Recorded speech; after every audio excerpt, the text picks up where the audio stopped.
令所有维修师傅头疼的问题又碰到了，这个钥匙拧断了。碰到这种情况，你怎么把这个断了的钥匙取出来呢？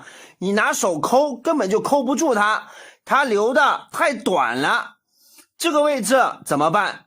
今天我来教你一个好方法。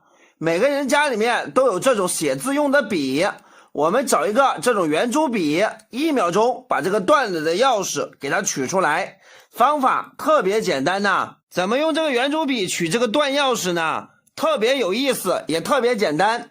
我们把这个圆珠笔帽给它拿下来，拿下来了之后，这个位置把这个笔芯也给它取出来，只用这个东西就可以了。这个里面现在看它是空的，我们找一个打火机烧一下这个头部的位置，你看它会变软，对不对？之后找一个木板，让它往中间聚拢，像这样子给它压一压，让这个中空变成一个平面，像这样再给它烧一烧，给它压一压啊，压成一个平面，我们就能用了。你看这个位置压完了之后就是这种效果，变成了一个平面，对不对？这样子我们就能够用来拆这个断钥匙了。怎么拆呢？我们让它加热，加热了之后塞到这个钥匙孔里面。我们先拿打火机加热一下这个平面，之后让它融化。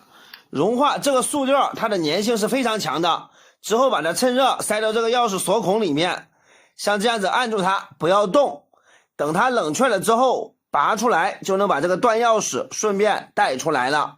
这里凝固了之后，我们拿着这个笔筒往外拔，你看轻轻松松1秒钟就能把它给拔出来呀，是不是特别简单？